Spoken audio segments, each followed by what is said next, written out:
Ana musibe assalamu alaikum kala ko wonti do madame on jaram on jam no ay fi kono ndo yeyde awo ko jelondo yeyde si paji ni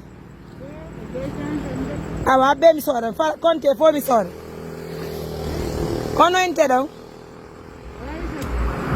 jangay satu no ay fi Pai koi.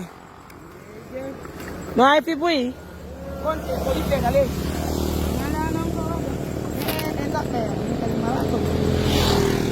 Mesdames, messieurs, merci la confiance pour la fidélité.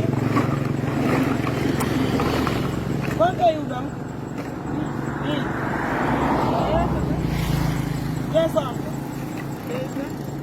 les gars. Conte où donc?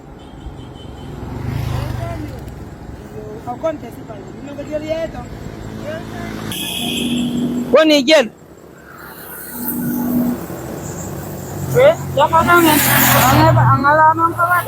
o waɗan talanga saku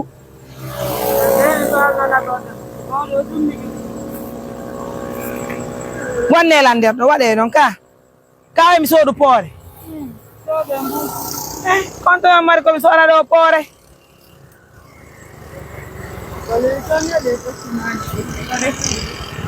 nula taxi moto jon konte waɗen ɗo konte waɗano lan ɗo innon ko onno makete ɗon innon ko jel sador ɗon joyi jelu 500 a woni 1000 francs ka woni ɗo 1500 ka ɗo woni 2500 on jaran c'est pas grave on jaran no hay fi kon fallo na d'accord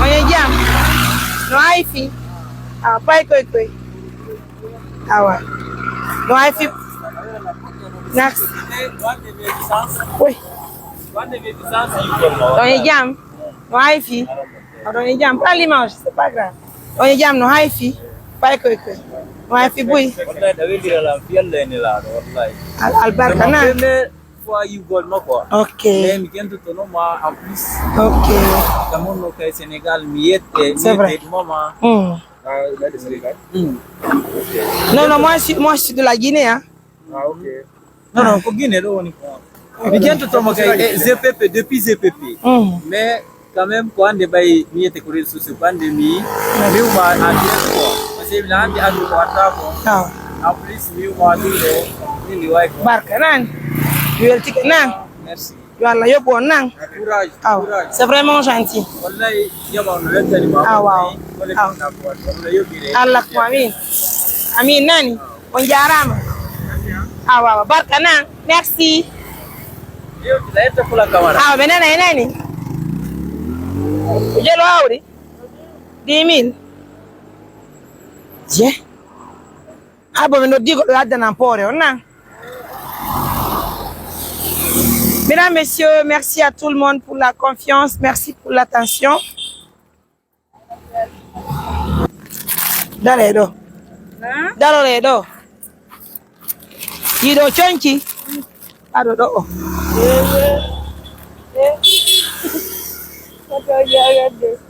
Ya satu. Nundo. S'il vous plaît, qu'on fasse, non? Une photo? Non, il doit être...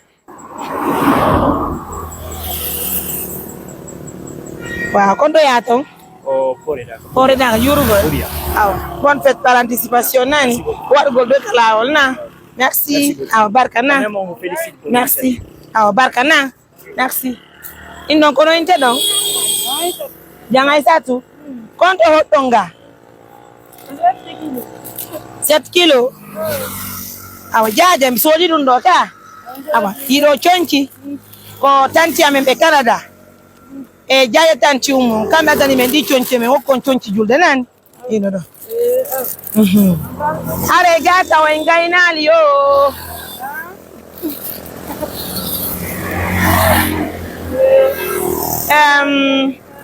Pointir pale monde ko jelu.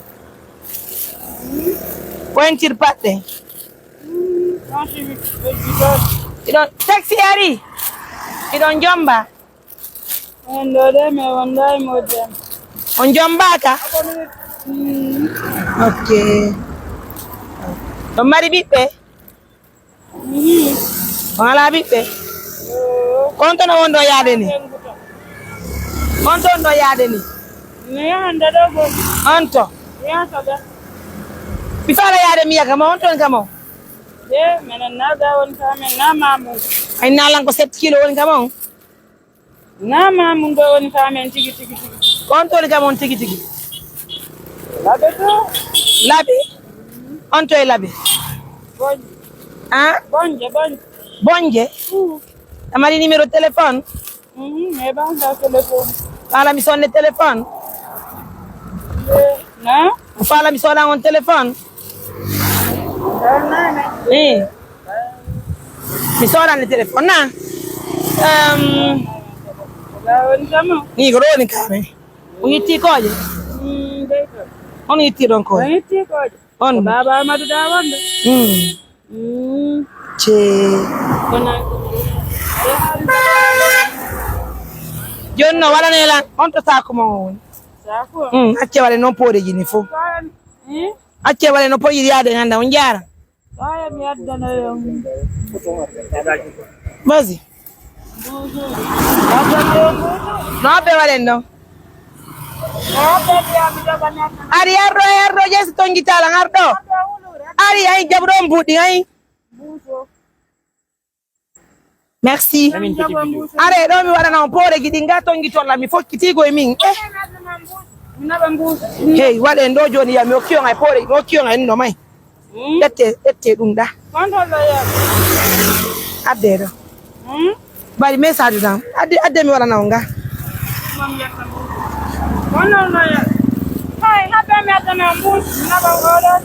Mi okio sa ko he, mi okio bidon gidi, mi okio. Are ga mi okima bidon gidi ngarga. Are mi okima bidon gidi.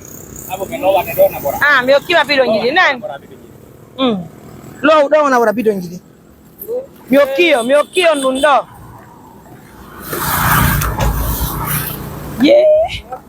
Mi okio. Mi okio nang. On jarama. No haifi. Koi. No haifi bui. Wow. Nani? Barka Allah. Amin ya Rabbi. On jarama nani? Albarka nang. Gonga mo. Awaro ndeka lawol nani? Yala reno. Mi okio on complet. Tu watto complet on ko juldere ni. Ino doka di 100,000 ino 100,000 chogu pale mon julde de njabe do 100,000 ono nje haro yalka sari oto je do yalti de wondi e kura so ya tude nango mai go nga flawa mai mi wi oto je no yalti de wondi e kura e nanga yon sari konto hotto yo kiyo ni non là maintenant on retrouve une star encore dans les rues de Mamou. Elle peut faire reban le sipa. Comment on doit mi? Na ko na kiriwo. Wale mbu mai no, mai ya ngoto nga ko yudonga. Mai. Ole ga mi oni hotu. Konto no hotu do yini la nato. Ngoki men bodi ma. Yo ki on budi di. Ko baba Amadu da wanda. Et Allah. Tu sais elle n'est pas, elle est malade. Jai sa twari.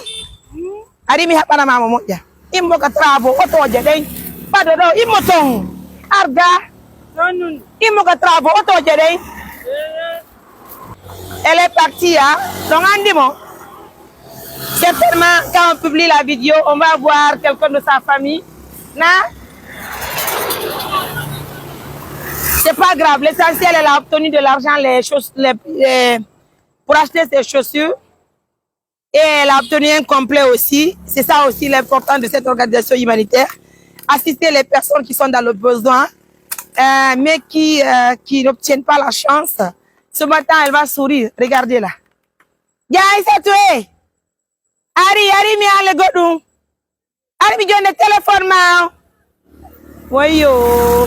Est-ce que Béja Boy t'a d'un sare? Bye.